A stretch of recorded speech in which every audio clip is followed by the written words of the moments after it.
Today I'm joined by Lee Sad, the co-owner and managing director of Safety and Management Solutions, a leading health and safety consultancy, training centre and event safety company based in Kent.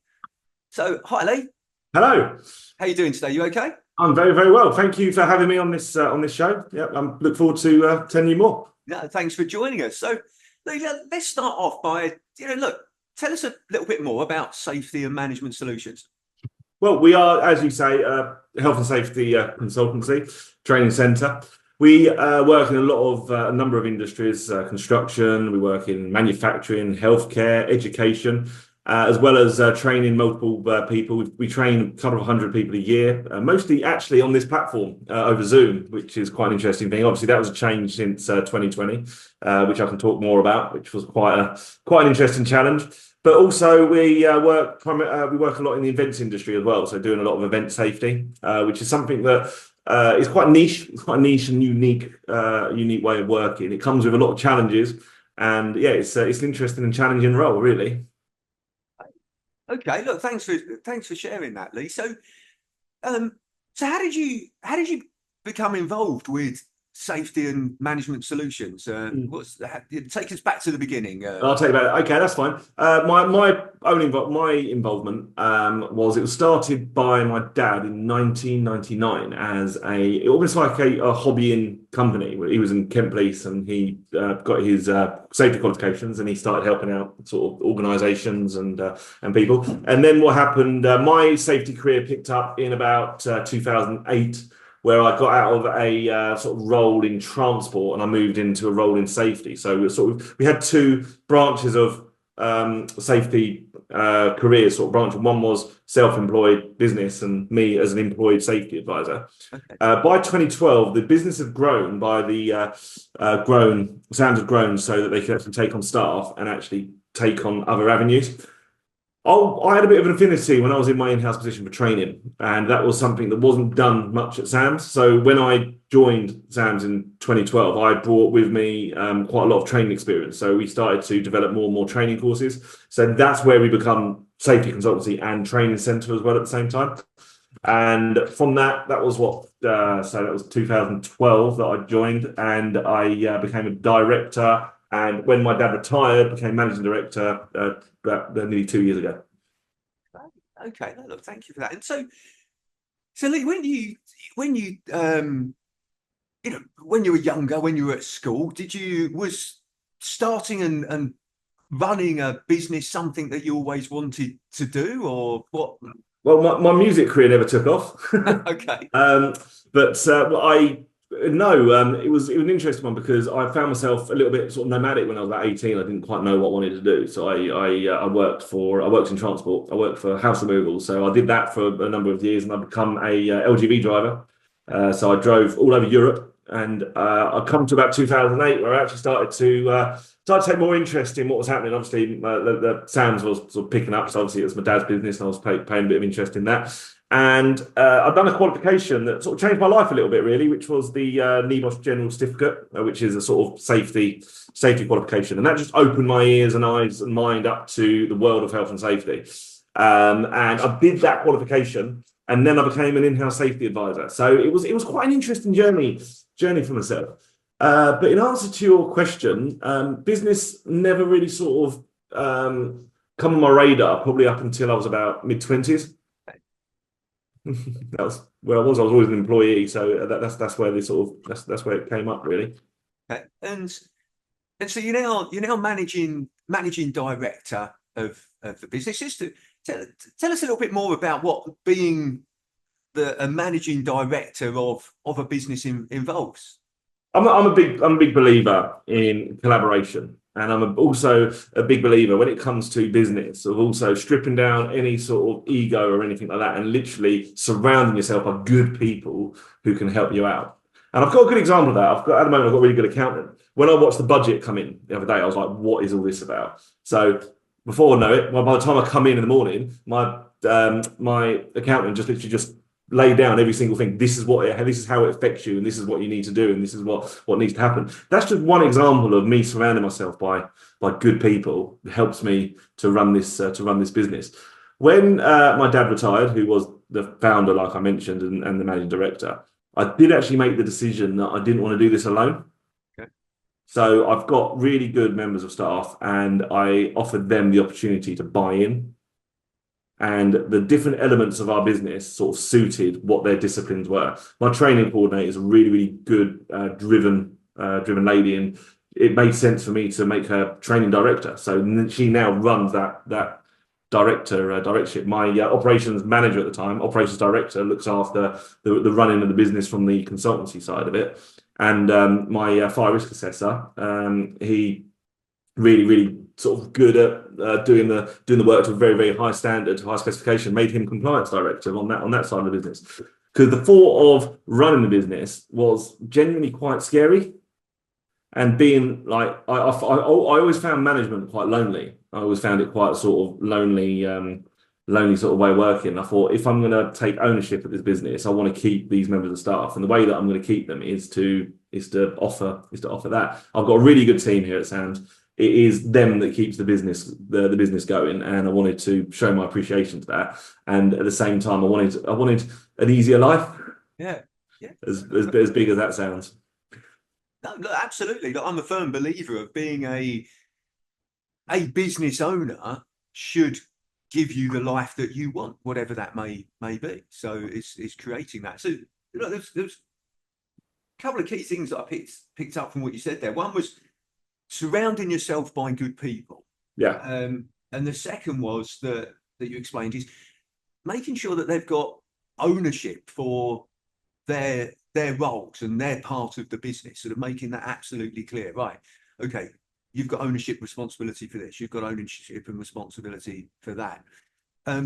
Is that something that you sort of learn, or was that something that you know, over the years, or did you pick it up from somebody? Or well, if I take safety as an example, right? So safety is something that people were very wary of in the past. So when the particularly when the management and health safety work regulations came out, it stated this need to have risk assessments. Yeah. And what that did is a lot of safety advisors sort of came out the woodwork, this sort of new role, safety advisors or whatever it's going to be, and they was like, we need to write your risk assessment. This regulation states that you must have competent people.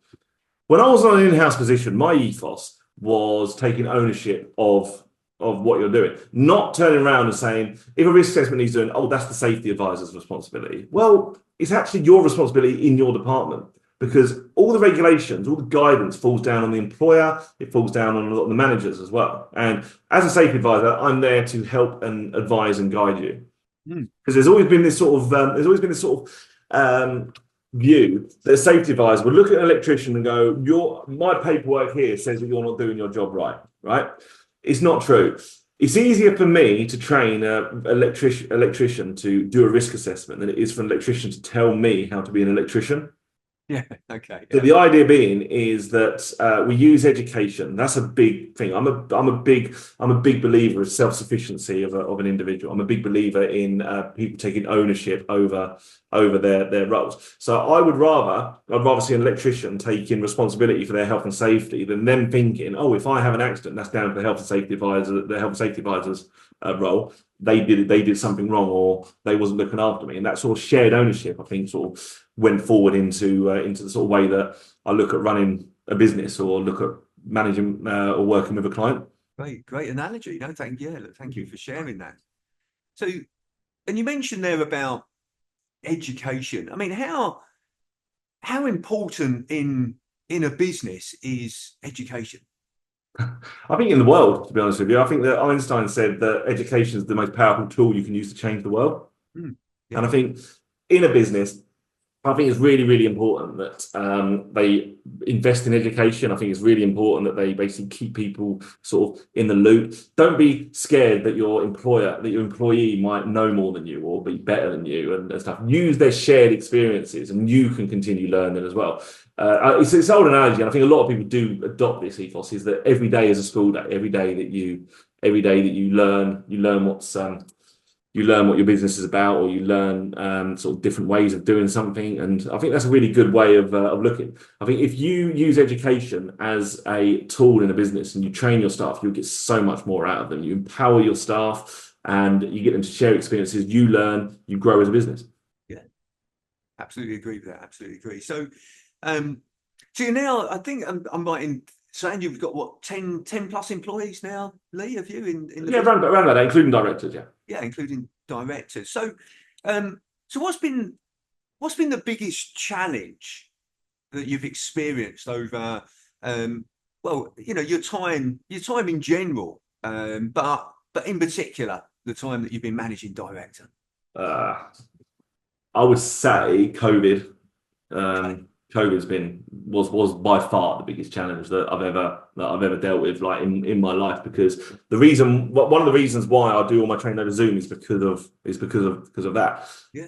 When I'll always remember the 24th of March 2020, where I sat in my office and I basically stripped it out and I closed it down. Right. Because all my staff on furlough, all the events got cancelled. That was a big part of what we do. And I had training courses running. I couldn't have people in my classroom anymore. And basically, there was our members. So we do memberships. Like we work as a sort of outsourced health and safety department for a lot of our members. They basically just suspended the direct debits and that. So we put a note. Me and Paul, my dad, we put a date on the board and said, "This is the date that we run out of money." Right. That was that date. So what we both had to do, we both had to retreat back to our houses and work from there. I mean, I stripped the office out. You know, I mean, I nicked all the toilet rolls that are in the business and all of the biscuits and everything like that. As you can imagine, that strange part of life. And it was, what do we do? It was literally completely down. And luckily, I had a lot of contacts and I spoke with a lot of people. And one of the contacts that I had told me that one of the training courses that we do can be done remotely over Skype, Teams, or Zoom. And I was actually one of the first businesses to offer that over Zoom, because as soon as they announced it, I got wind of it before it got announced and I was ready to go with it. Right. Yeah. And the interesting thing about that was I had some content written on that. I'm a big believer in content, like from a marketing point of view, of literally being of putting content in your website, blogging, and basically just keeping your website authority really good, and social media on this. So as soon as it went live, I managed to push a button, working with my marketer, because that was one person who I didn't want to. That was one department I didn't want to stop. I didn't want to stop my marketing, because I thought that would be absolutely key. If I'm stuck in my summer house, I need someone getting the word out for me. So that was the main person I spoke to during lockdown. Okay. And we were ready to go with it. And within a couple of weeks, we was making more money than we ever had, because all of a sudden, from where I'm based in Ramsgate, which is a peninsula, sea on three sides of where we are. Yeah. All of a sudden, we're no longer this company on this peninsula. Now we're a national training provider. Wow. And it just hit the button, and we was absolutely inundated. And by mid-May, everyone was unfurloughed, and we was struggling to service the amount of work that we got. Wow. It was a fascinating time. And I guess that was a key time for people to sort of train their staff as well, was it? Because you know, if they weren't able to work and do other things, they had to be at home or whatever it may be. There was a key opportunity there. And I guess secondly, was any of the training that you were doing sort of like linked to, well, this is how you need to be safe in this environment of COVID?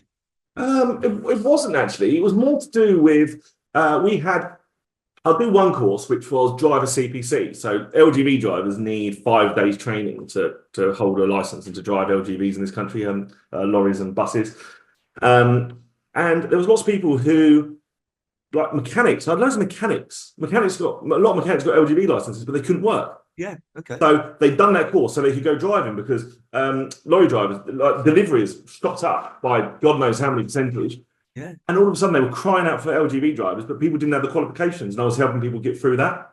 Wow. Okay. Interesting. A busy one that I did during lockdown was mental health first aid. Okay. Yeah. People took a lot of interest in that, because that what really highlighted how people were. I remember doing a lot of Zoom calls, a lot of Zoom networking, and I was seeing people, and I'm like, that person's not all right. That person's struggling with this. And I think that mental health side of things really sort of gathered momentum of people wanting to upskill their knowledge and training around mental health awareness. Yeah, that was a key one. And the biggest industry that probably carried on, if there's any construction workers watching this, they're all thinking, well, I was mega busy during lockdown. Yeah. And there was a lot of construction work going on, and a lot of people were doing their site managers and site supervisors courses, and that was the main bulk of courses that we were delivering. Interesting. So, even in those sort of difficult times, faced with that massive challenge that the world and the UK and and businesses and individuals had to face. The key thing that I picked up from what you've sort of said there is identifying the opportunities. Yeah. And okay, what can we do in the current environment? And look, during that time, I was coaching sort of businesses and speaking to a lot of businesses, and I noticed quite a difference. There was those businesses that like yours that you've explained that are that said, well, look, we can't control this environment that we're in. We are where we are. So I can either take ownership, accountability, and responsibility for this and go, right, what can we do? Or I can sit there and I can use blame, excuses, and denial. And I can put my head in my hands, blame Boris Johnson for not making the right decisions. Yeah. And that doesn't help anyone. And the businesses that I noticed that came out of COVID stronger, doesn't mean it was easy for them, but they came out stronger were the ones that took ownership, accountability, and responsibility and said, right, what can we do in this environment? So, and look, you were obviously one of those businesses, and well done for coming through it stronger. Now, you mentioned earlier that COVID changed the way, in a fairly significant way, how you present your training in your courses. It was fascinating. Like, as you can see now, I've got a nice Zoom setup. I've got my virtual background that I use. This for me is the main bulk of my work now. This online remote training, and it's still very popular in the construction industry. And the reason why it's popular in the construction industry, in my opinion, is if you work in the construction industry, you're leaving your house at 5 o'clock in the morning to go to a freezing cold, muddy construction site. You don't get an opportunity to work from home very often. Yeah. So they absolutely love just logging in the morning, starting at 9 o'clock, logging in and doing the course rather than having to leave their home. It's a really, really good, accessible way of working. It takes cars off the road as well, which is for anyone who travels, is actually a great thing to think about. And so it really did change the way that we operate. And it stuck. And I think that it's something that is now the norm, isn't it? Like we have these Zoom meetings. When I do client meetings, the first thing I ask them is, can we do it remotely? Yeah. You know what I mean? I've done the whole traveling 200 miles for a 20-minute meeting. Yeah. I just refuse to do it now. And I think, look, I think the world would have changed anyway, and we would eventually be where we are now. We got there a lot sooner, didn't we, than we would have done. I think, the references that I've heard is that over COVID, technology-wise, we jumped forward about 5 years. Because we had to quickly change and adapt. And so, and by the way, I'm exactly the same with my business. The majority of my coaching is online now. Business owners, managers prefer it. It's efficient, it's quick. So yeah, I get that. So what's been the biggest learning since you've been in business, Lee? Biggest learning, that is a good question. To be fair, I think the biggest learning for me is that when you're a business owner, I think that it's easy for it to take over your life, and to be the person who just sort of is swallowed up by their business. The person on the side of the pool in Turkey with their laptop open, sort of tapping away and doing all that sort of stuff. That's something I've never ever wanted to do. I think, again, just harping back to lockdown, when I worked the intensity that I worked at, and I was probably putting in 90 hours, 80 hours a week, I was always working, I was up at night, and when it all cleared, I vowed to never do that again. Yeah. And like I said, to surround myself by good people who I know and trust. I take a lot of pride in the fact that I can finish at 3 o'clock in the afternoon. Yeah. I take a lot of pride in that. I think we have a bit of an unrealistic perception of what success is, what a successful person is. The sort of where somebody turns around and they wear it as a bit of a badge of honor to say, "Oh, I'm really busy," right? I think you can wear it as a bit of a badge of honor to say, "I've actually had a bit of time off, and I only done like 30 hours a week Yeah. last week. I always remember I went to this network meeting years ago, and the one of the people asked me, they said, "How many hours did you do last week?" And I said, "I don't know, I've done about 32, 33." And then he snarks and called me a part-timer.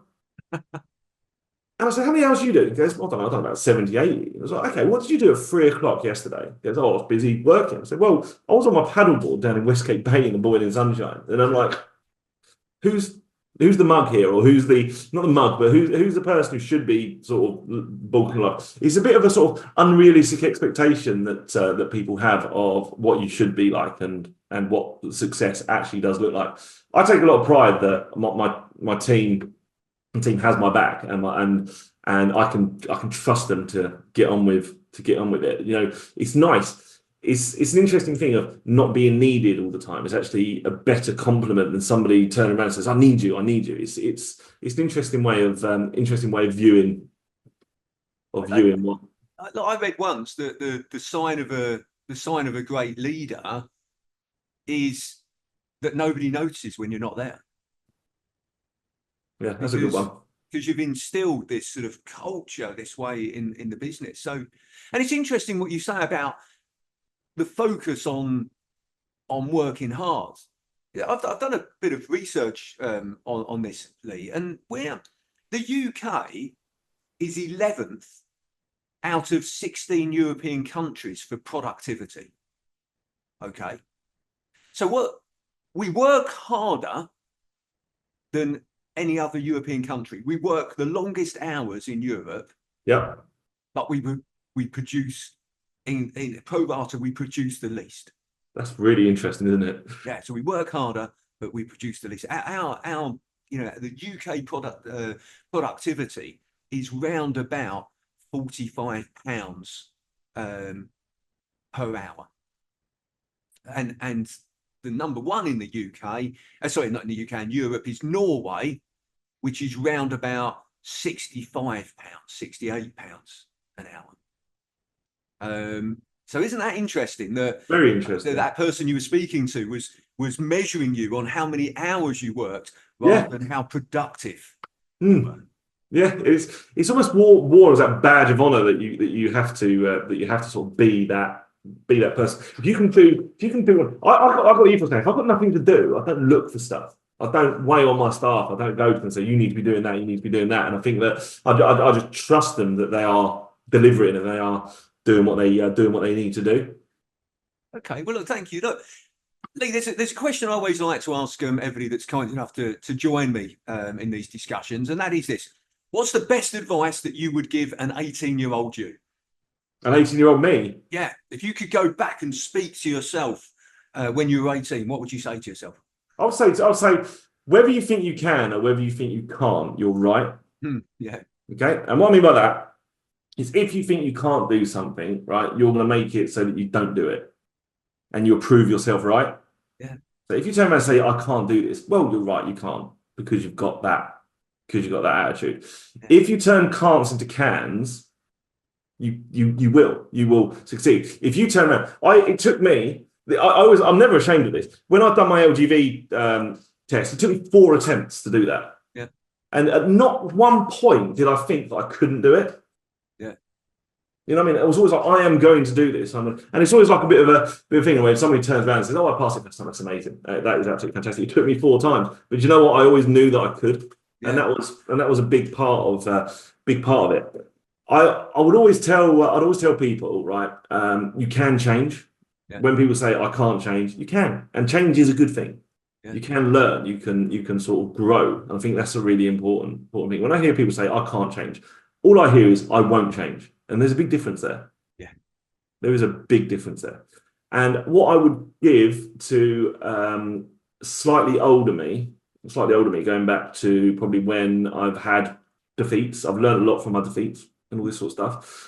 And I think I would tell this to any business owner, and I would also tell this to any manager or anyone with a good job or anything like that, is that you deserve this. Yeah, you deserve to be here, because I think that a lot of the time people who are in a position of authority or business owners or anything like that, they do have that imposter syndrome can come into it. And I think that positive attitude, is in there. In my experience, it sounds a bit corny, but I do say this one a lot. In my experience, it's attitude, not aptitude, that defines your aptitude. Yeah. So what I mean by that is if you are good at something, that doesn't necessarily mean that you are going to fulfill your maximum potential, because you can take your after you can think you're so good that you don't need to learn anymore, you don't need to change and all this sort of stuff. But if you have the attitude, then you can just continue to go. You'll suffer setbacks, you get up, you carry on. Yeah, like I absolutely echo that, Lee. And look, every employee that I recruit is on attitude, not aptitude. 100%. You can teach them, you can train them, you can develop them if they've got the right attitude. Yeah. So yeah. Well, look, Lee, thank you very much. I really appreciate you taking the time to speak with me today and sharing more about your business and also your journey. So thank you very much. Thank you. I appreciate it.